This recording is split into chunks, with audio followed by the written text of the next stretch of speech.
Hello, everyone, and welcome to this panel, Picture Books Ready to Share. My name is Yesica Hurd. I'm a children's librarian at the Berkeley Public Library, and I'll be moderating this session. Today, we will chat with the authors of 5 different picture books.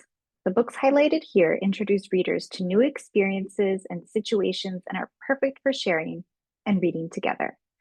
I will introduce the authors and their books and then start our discussion.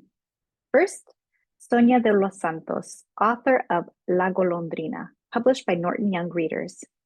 Based on Sonia's popular song, La Golondrina, which captures a young girl's fascination with the migratory swallow that sings in the trees outside her grandmother's home in Mexico. The Vanishing Sea, the tale of how the Aral Sea became the Aral Desert, illustrated and written by Dinara Mirtalipova, published by Chronicle Books. The Aral Sea was once stretched across modern-day Uzbekistan and Kazakhstan, but beginning in the 1960s, aggressive Soviet industrialization diverted water for agricultural production and caused the lake to disappear. Sophia Robinson's Beautiful Black Boy, published by Scholastic. It's a beautiful poetic composition celebrating and uplifting positive attributes of Black boys, such as strength, bravery, and joy. Next is Shrinking Violet, written by Laurel Snyder and published by Chronicle Books. Violet is a brave girl who shrinks and grows depending on how she feels, showing how all of us, no matter our size, that we are so much bigger than our fears. And Others, a story for all of us, written by Kobi Yamada, published by Penguin Random House. Standing by the hedge that divides them, 2 children wonder what the people on the opposite side are like, and maybe, just maybe, the people here and the people there are not so different after all. My first question is for Sonia. La Golondrina is based on your song of the same name. Can you tell us more about how the book came about and its connection to your music? Of course. Thank you, Jessica, and thanks for having me. It's an honor to be here among everyone. Yeah, La Golondrina is a story that's very, very close to my heart. It comes from a personal experience. I grew up in Mexico, and when I was very young, I used to visit my grandmother, my abuelita, in her house in a border town, actually, Piedras Negras, Coahuila. And and sitting there, I remember watching this nest with birds there, and sometimes I would go back and birds wouldn't be there, and I would ask my grandmother, and that's where I learned about golondrinas and what they did, and swallow birds in English, and their journeys. And then years later, having migrated myself from Mexico to New York, I wrote a song called La Golondrina as an homage to this bird, and I guess to my own journey at that point. And I've been singing this song for a long time, all across the country for years. But it has been a dream of mine to write a children's book, an illustrated book, and it had to be the first one, La Golondrina. And so this is where the story came from. Great, thank you. This question is for Dinara. Why did you decide to tell the story of the Vanishing Sea, and how did you settle on writing it as a folktale instead of a straightforward nonfiction narrative? Yes, hello everyone. Well, I grew up in Uzbekistan, very close to the Aral Sea. People call it sea, but in reality, it's a lake which drew fresh waters from snow melt in the distant Pamir and Tian mountains. It was carried down by 2 rivers, Amudarya and Sirdarya. So for many generations, it was one of the world's largest lake, full of fish, full of flora and fauna, and it was the true pride of the region, full of life and fishing boats. So near and far communities depended on it as the sea generously gave and supplied us with fish and fish products. So during my parents' generation, like in the 60s and 70s, it had already begun to shrink. And by the time I was a child, it was already significantly vanished. So the disappearance always haunted me. When I thought about how to share this story with children, I didn't want it to feel like a textbook or like a list of sad facts. So Instead, I decided to tell the story as a folk tale because folklore is how people in my culture have always explained the unexplainable. And the folk tale format lets me speak to the emotional truth of this tragedy, but in such a way that can leave space for imagination, curiosity, and even beauty. And I think children can sense that and they can feel the story rather than just learn about it. I love that. Thank you, Dinara. That's beautiful explanation of the folk tale and how it can help and touch children and explain difficult topics. This next question is for Sophia. And Beautiful Black Boy, at the end in the author's note, you mentioned how this book started as words you whispered to your child as you rocked him to sleep. How did these sweet words transform into a book? How did that happen? First of all, hi everybody. Thanks so much for having me. This is my first time doing anything like this about my book, so thank you so much for having me. And the honest answer is sleep deprivation. I honestly was just whispering these words to him at night. I was trying to put him to sleep and trying to end our day on a positive note. Because I was so tired, I would forget them each night. I'd say different words. I'd forget what I said before. So I wanted to write them down purely to remember them. And then once they were written on paper, they just felt like something really special. And I realized I wanted other little Black boys to hear these words, to have these words soothe them as well.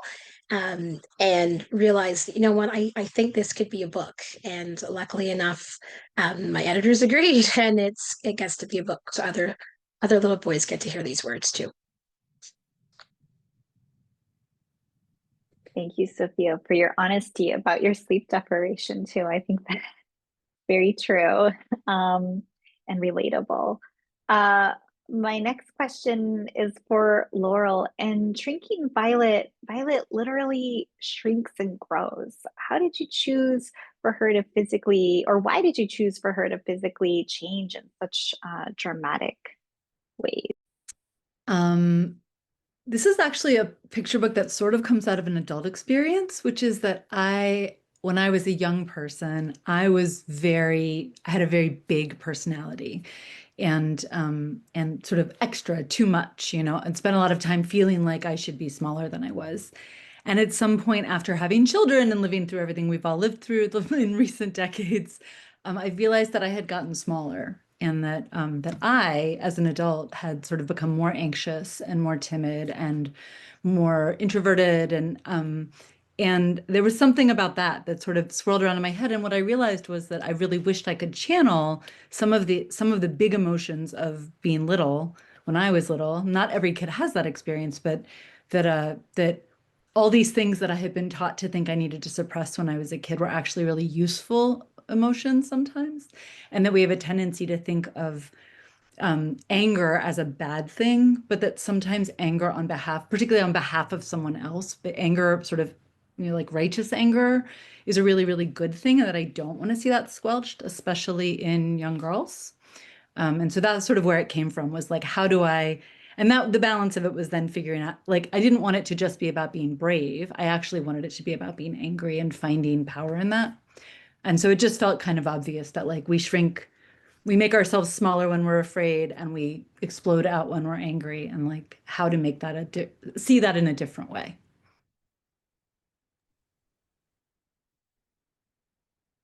Thank you, Laurel. That's a great reminder that this book can help the adults too who are reading it, and not only for the children, but for themselves as well.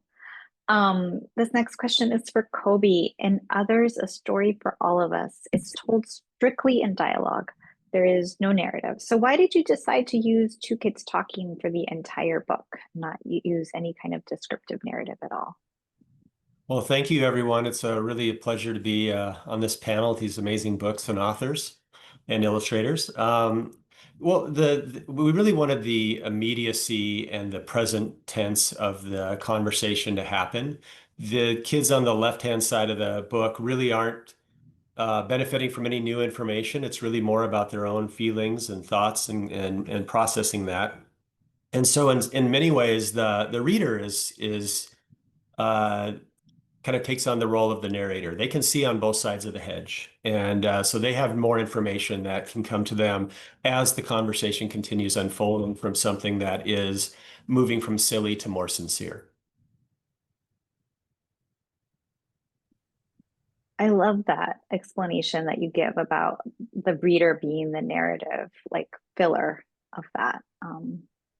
So we're going to continue on and we're going to go back in the same order as we started.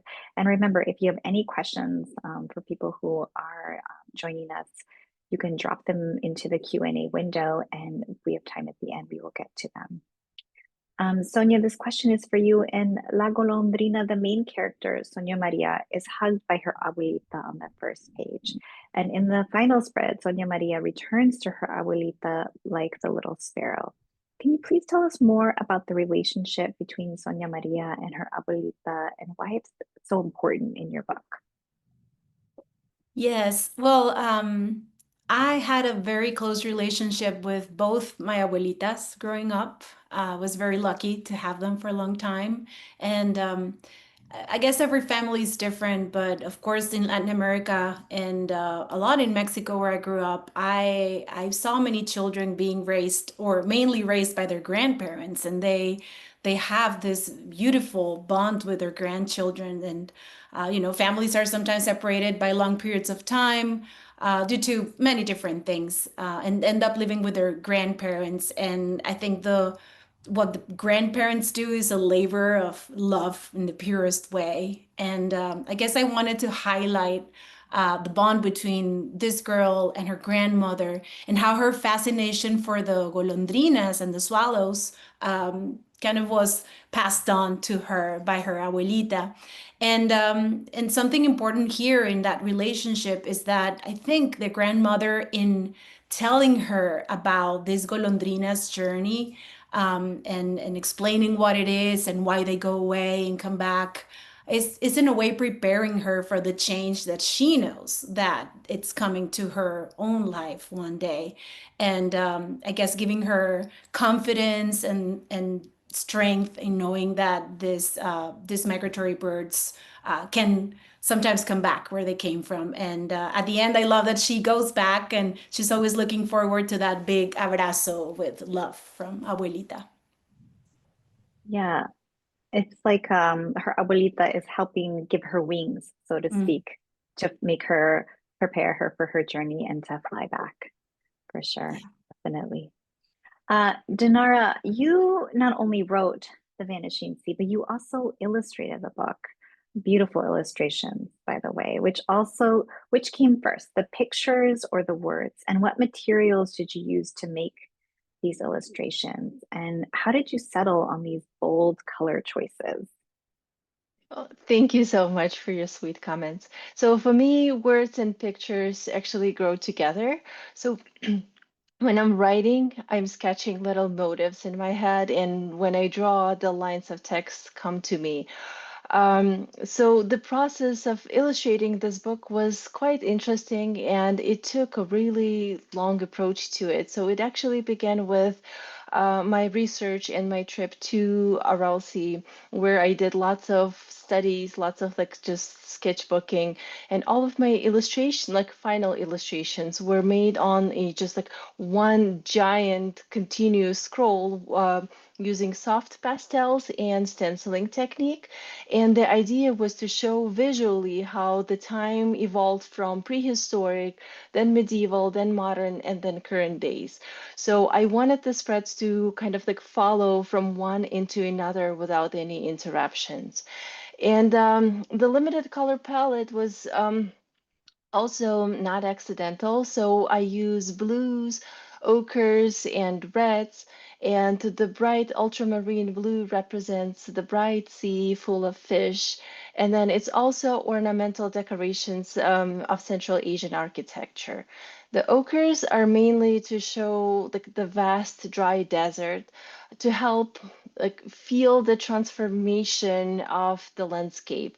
And the bright red represents the sudden Soviet era and the era of industrial transformation.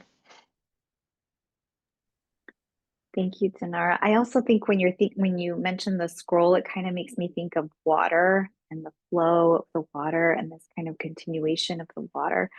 So that's just really beautiful. Thank you. Sophia, in Beautiful Black Boy, um, are there any affirmations that you had to exclude from your text? Before, you previously were talking about how you had to write them down because you kept forgetting them, but were there some that you wrote or that you wish that you had included? And how did you make the decision of what to highlight and what to keep in and not? And are there any that you wish that you had, that were in the book? It's kind of crazy. I actually didn't have to exclude any, which is a bit of a shock to me, to be honest. It's my first book ever. I didn't have to exclude any. What I did have to work on, though, it was a challenge to find exactly the right words because, again, these were just, sleepy mumblings to a baby. So finding the right words, the part I really had to work on was I don't know how to describe it. I guess the sort of the guidance after each affirmation. So, saying you're brave, but then explaining what that means, or sort of giving the guidance of what that bravery looks like. Or, you're full of joy, what that looks like. That part was definitely a process, figuring out what I wanted to say, making sure, I'm writing specifically to boys. So I want to make sure it's not I wanted to almost subvert what your concept of bravery and strength is and not just write what people think of as boys are strong, boys are this. It's not about that. And in fact, the strength is about, finding your own path, or that part was more difficult. Sort of pulling out what you can do once you have that affirmation. Now, what do you do with it? So the action piece.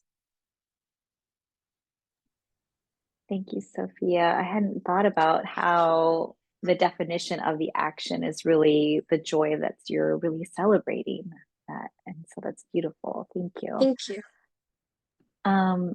Laurel, this question is for you. Violet's best friend is Bird. And then why did you choose to make her friend a bird and not say like a dog or a cat? And also the animal that attacks Bird is another bird. Why did you select this as well? I wish I had a really well thought out answer for this. Sometimes, I think most of us know in the creative process, sometimes it's all very thoughtful and it's a plan. And then sometimes you just kind of go into the weird zone and come out with something. And this was sometimes, I think as we do this more and more, sometimes it starts to feel rote. It starts to feel like you're always planning or, sitting down at the desk to work. And this was one, a bunch of years ago, I started going back to longhand, sort of taking a notebook and scribbling because I wanted to kind of deprofessionalize the way it felt to write. And so this was one of the first books that came out of committing to like, I just want to tell myself a story. Like I want to do this the way that I did when I was a kid, where like my head was full of something cool and I wanted to see if I could draw the picture, or I wanted to see if I could write the story or the poem. And so the story changed. I mean, we revised and we worked at it, and obviously these things take time, but that whole sort of beginning idea of there's a girl, there's a bird, and there's this sort of castle on the sea, that all just kind of popped out in that very, very first thing. And I will say also, before I wrote for children, I wrote primarily adult poetry, and my very first like collection of poems that I wrote was about a girl and a bird. So I think it may just be one of those themes that you come back to over and over again. There's something about flight. There's something about like big open skies and birds. I mean, it sounds like, Sonia, you've got a very similar thing, right? There's just something about the freedom of a bird when you're standing on the ground and it takes part of you with it, Thank you, Laurel. It makes me want to read your adult poetry now to find those. Those are not for children, and every now and then they've ended up in a children's library when I went for a school visit and I had to snatch it away. And yes, I will look for it in the adult section. In the adult section, yes. Okay. Kobi, how does the idea of what we imagine as truth, like what is true, play a central role in your book? And what are you trying to say about perception and reality? And this idea of uncovering the truth, sometimes we literally have to look over a hedge to find it and see it. And do we only believe things when we see them for ourselves? Well, I think, our book has less to do with an absolute truth than it has to do with we each have kind of a unique perspective on how we see the world. We make assumptions and we have beliefs, and I think that what we were trying to do is really show that there are more ways to look at things, and that it can often be inaccurate. It can be something that can be harmful, or people can feel misunderstood. And so I think, the whole idea was to continue this conversation of openness and curiosity and wanting to learn more about people that we don't know yet. And so it really was less of a focus on there is an absolute truth, and more to the standpoint of being constant process of discovery, openness, and being willing to learn. Thank you. And I think children have that capability of curiosity that is just innate in them, I feel like. And so this kind of touches upon being open to that curiosity. Thank you. Sonia, can you tell us a little bit more about how the migration of people is echoed in the migratory patterns of the swallow and La Golondrina, and how you wanted to highlight that in this book, in your book, please? Yes. Well, I'll start by saying that migration is a very big topic, and I am no expert in this. I can only talk from my experience and how I feel about my story and what I want to share about it. It's also a very sensitive topic, more so these days. So, but having said that, talking about migration has become a touchstone in my work. I do it all the time. It's always somehow part of what I do. Part of what I write, what I sing about, what I write books about. So the patterns, the circumstances of all of these stories and the people who migrate are very different. But I can tell you that as unique as each one of these stories is, everyone who has left their home country to go somewhere else, we all share something like that unites us all, like to me is like an invisible thread, and it's hard to explain without crying, but there is a very deep sense of nostalgia that never leaves one's heart. And to me, writing this book is it's a way of making this visible, I guess, and healing a little bit of that, and obviously to cultivate more empathy and kindness towards the stories, which happens to be part of mine and millions of people all around the world. So, we're just talking about one little story, a little seed there, but hopefully it opens up a bigger conversation about why this happens, and be welcoming towards our neighbors. Thank you. Thank you. Dinara, this next question is for you. In the Vanishing Sea, we find out that the Aral Sea is now a desert because of the actions of humans.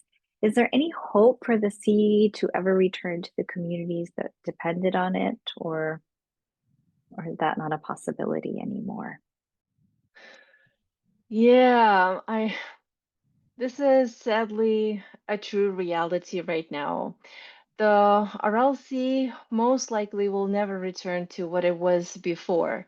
So before 1960s, it was this enormous lake area, somewhere around 26,500 square miles. And today there's only like a small fraction left of its original size, less than 10%. There's no fish right now left. The waters are toxic, and there have been some small restoration efforts in the northern Kazakhstan, but most of the sea has already turned into desert. But when I wrote The Vanishing Sea, um, I wanted to offer children a different kind of hope. The idea that even if a place disappears, our memories and our stories can keep it alive. And maybe when children grow up with that awareness, they will be more careful with the places they love right now And so while the geography may not come back, the spirit of the Aral Sea will continue to live through our care, imagination, and action. Thank you, Dinara. And I think that your book also makes it, keep living in that way too. Sophia, for In Beautiful Black Boy, it's a tribute to Black boy joy worldwide. Your words affirm the importance of keeping that spark alive. How can your book help to maintain that sense of wonder? First of all, thank you for your kind words. That's so sweet. Um, I, it sounds sort of cliche, but I truly believe that notion is if you can see it, you can be it. Which is why representation matters so much in our picture books. From a young age, children being able to see themselves. Um, I I genuinely hope that Black boys reading this book, I hope they're inspired to try something new, or to keep doing something they love, even if no one understands it, even if no one around them is doing the same thing or has the same interests. Um, I think if Black boys can internalize these affirmations, if they become, a normal part of their lives, their everyday, I just think it's a step in helping maintain that sense of wonder. The, the idea that they can do something they maybe haven't seen before because it's inside of them that they know, there might be boundaries in the real world, but there truly are none in your mind. You just have to maybe figure out a way around those boundaries. And I think having and maintaining that sense of wonder is a big part of that. It's a first step. Um, and once you keep that wonder, first of all, not even keeping the wonder, I think being allowed to engage in your sense of wonder, being allowed to have a curiosity, absolutely ignites that Black boy joy. And I think it could even help adults who maybe weren't allowed to dream about these crazy things.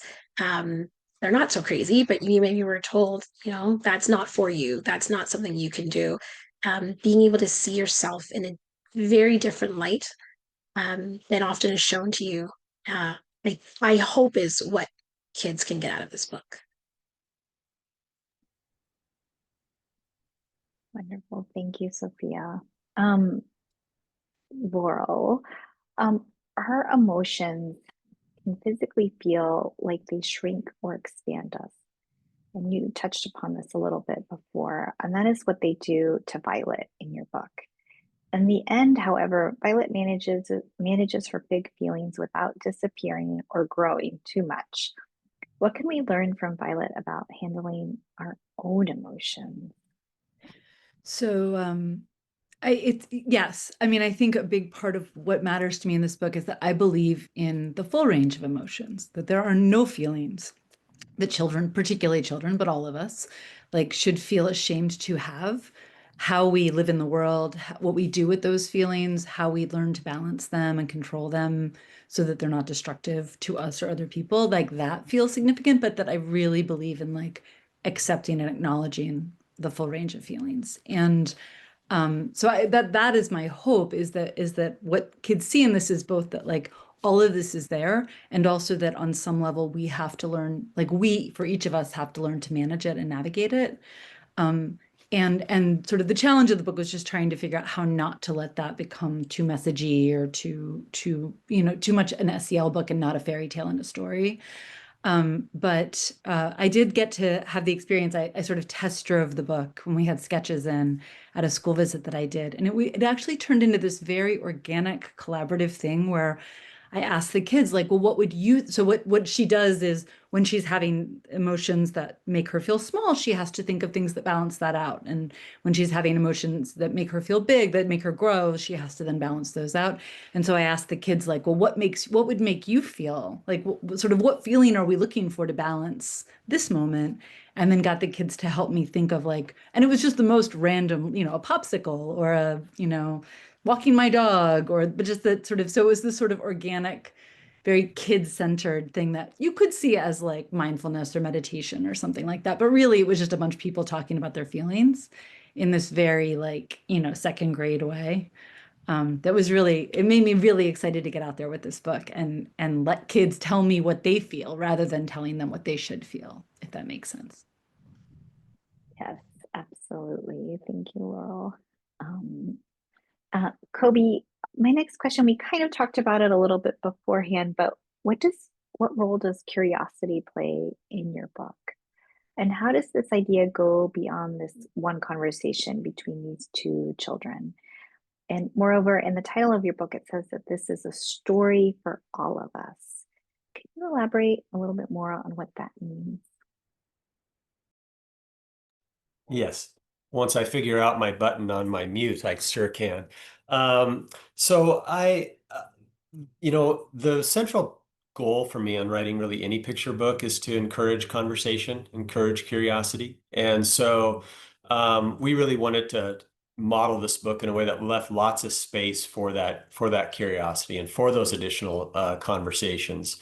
And that the title of A Story for All of Us, that was an idea by my editor, because taking on a subject like others or otherness is an important topic to talk about, but it also doesn't necessarily have a warm welcome to it. And so really that's a way of inviting the reader into the book. But I also look at it for myself as I think we really are in all aspects of this book. We've all been the kids talking about someone or something that we don't really know a full picture about, making judgments, making assumptions about those kinds of things. We've also been people that have felt misjudged by others or felt like someone didn't really know our full story or weren't curious to learn about us. So I think, in a lot of ways, there's so many different access points around that. And so really the whole idea was to encourage conversation about this, encourage this want and this love of learning about others that may be different than how we grew up or different in our culture or different in the way that we look. Those are all things that are points that we can learn more about others as opposed to things that should separate us. And that's why things like the hedge being in the middle of the book throughout the entire book was there symbolically, right? To create that physical and psychological barrier, and to also, in many ways, spark conversation even after you close the book, and have readers wondering why we did things like that.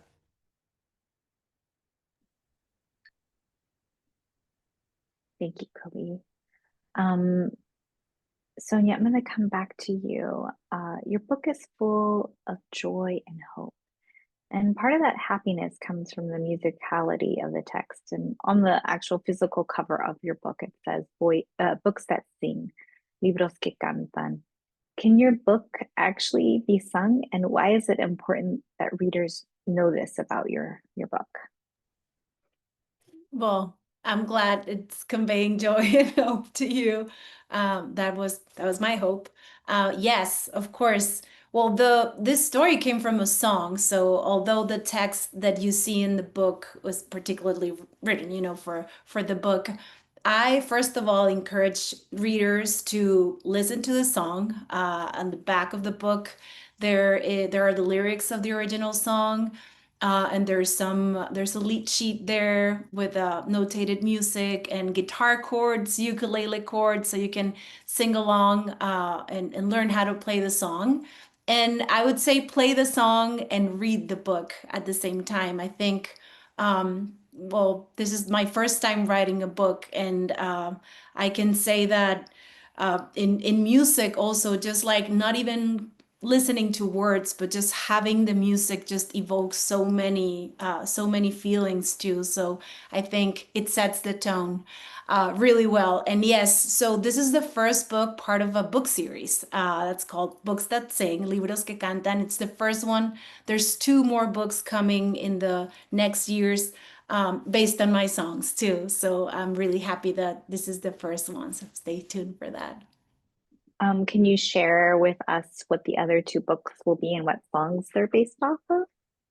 Yes, so the next book is called Este Año, and I think it's supposed to be published in winter of 2027. And then the last one is tan feliz, so happy.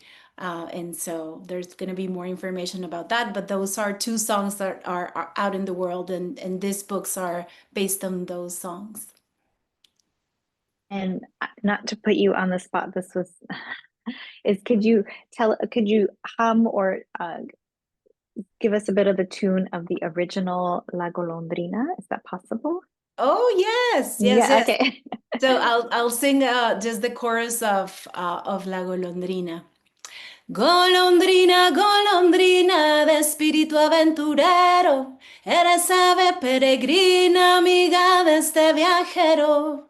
Golondrina, golondrina, que vuelas en la ribera, volverás a la marina y hasta la otra primavera. Beautiful, Sonia. Beautiful. Everyone's over here clapping. Beautiful. Thank you. Thank you so much for indulging me and everyone else who's listening. I did look up your song after I got the book, and your voice is just beautiful. Thank you so much. Thank you. Dinara, we talked a little bit about this beforehand when you said about your book, The Vanishing Sea, but how do you stay connected to places that no longer exist? And how can we honor these spaces and people? And how does your book accomplish this? And if you could you also tell us a little bit more about your trip going to go and see the Aral Sea? Yeah. So I think we stay connected through memories, through storytelling, definitely, and through art. So places may vanish physically, but they can continue to live inside us and in the stories that we share. So this book is my way of preserving the Aral Sea for future generations who may never see it in person. Um, and yeah, because when I went to visit it last time, it was a few summers ago. It's already, the place has been so much smaller and smaller and smaller. So we arrived in Moynac, which is a fishing town. And back in the days, the waters would be like touching the shores of Moynac. But right now, it took us about like maybe 3 hours to just drive on the water basin to even get to the edge of the Aral Sea. And of course, there was completely no civilization anywhere around. So if something would happen to the car, there would be no way for us to turn around and find the way back. So by turning it into a folk tale, I hope children can will feel connected to a place that has disappeared. I also hope that they can reflect on the importance of protecting the places that exist today. And I think stories give us that bridge between past and present, and between what's lost and what we still have. Thank you. And when I read your book in the back, I saw the picture of you standing next to that huge abandoned ship. So, what did you see in this desert of the Aral Sea? Like, what was left in that space? It was a very chilling effect. So it basically felt like there were ghosts from the past speaking to me, like I felt a very weird sensation physically, because like I felt like I was touching something that used to be so alive back in the days. And yeah, it feels surreal. Thank you for sharing that. Sophia, what message do you want kids to take away after they've read Beautiful Black Boy? And will there be a Beautiful Black Girl book in the future? um, the message I want them to take, I want them to know they're amazing, which is right there in the book.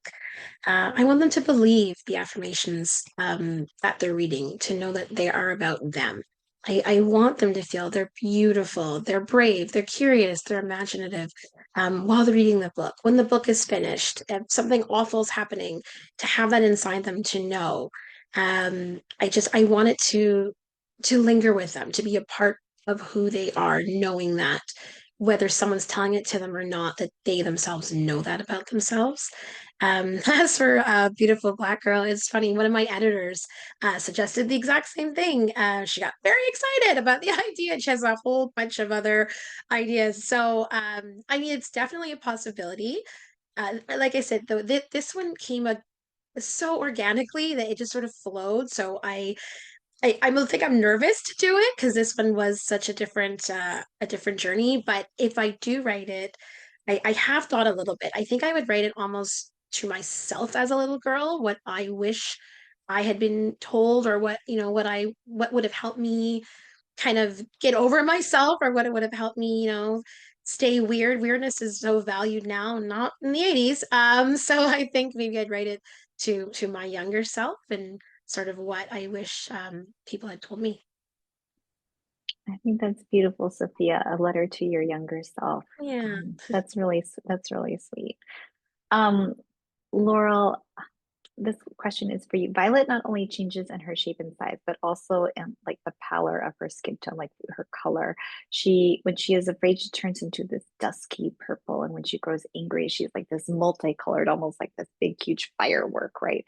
Did you write this in your art notes, or did the illustrator Louette Pham add these touches? And how do you think this adds to Violet's transformation?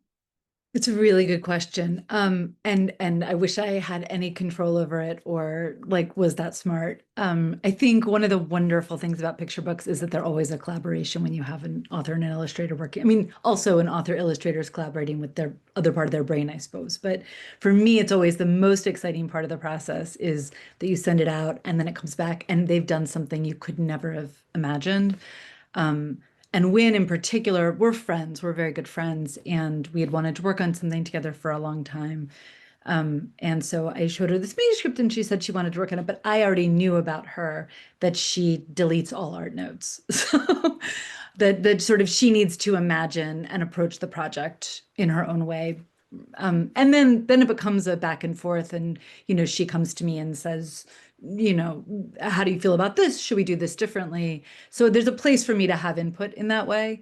But I really feel strongly that like I'm not a visual thinker or an artist, and I really feel like the magic happens when you let an illustrator go wild. So it's brilliant. She often, I think, in her books, she has a graphic coming out next year, I think, that where it's a similar, like there's like a language to different colors, and different parts of the story have a different palette. I think there's just a language she speaks that I don't speak, and I'm very grateful she does. Thank you, Laurel, for sharing that process too. That was interesting to hear. Kobi, we have time for this last question here with you. What was the inspiration for this story? The kids in the story also don't know the answers to a lot of their questions. They're just like wondering a lot, but they reflect on their own feelings. Why did you intentionally do this? Well, the inspiration really was the central character is the hedge. It really is the dividing structure, and that's we really wanted to show that in a way that I think in many ways we have barriers up between each other. A lot of them imagined, a lot of them based on not a lot of facts, not a lot of criteria, but the kids didn't have a lot of answers. So I think we want to model that we all don't have a lot of answers. There is no omnipotent being that has all the answers, but questioning things, being inquisitive, being curious, that's a really essential life skill. And that's something we want to encourage. We want to really model that in these kids, to be open, to be wondering about instead of already knowing the answer. And so we thought it was an interesting place to use the gutter of the book and to physically divide. The conversation could happen without a full picture. And so as the reader can kind of see on both sides of the hedge, they can almost hope and wonder for these kids, to learn more and discover more and to find out for themselves. But I think that, in many ways, this book is just encouraging that between human beings. We have a lot in common. And I think a lot of times we're focused so much on our separateness that we're not really taking into consideration the ways that, the ways that we are commonly, human beings on this planet. Thank you, Kobi. I like that idea that you have of this, the hedge is the main character. I love that. Thank you so much for sharing that insight into your work. So if you have any questions, let me see if there's any questions from the audience in the Q&A. I do not see any, but I do see some wonderful comments in the chat praising your work. So feel free to look at those. So I wanted to say thank you to all of our speakers and to everyone who joined us today. Next, we have 2 concurrent panels focus on World War II and mischief, mishaps, and mayhem, and those will be live and they'll be happening at the same time, so you'll have to choose which one you can attend. And I wanted to give a very warm and heartfelt thank you to all of the authors who joined us today, for your openness, your insight, your singing, your sharing. Just thank you so much for giving us your work and yourselves in this time. So thank you. And thanks to all. Have a wonderful day. Thank you so much. Thank you.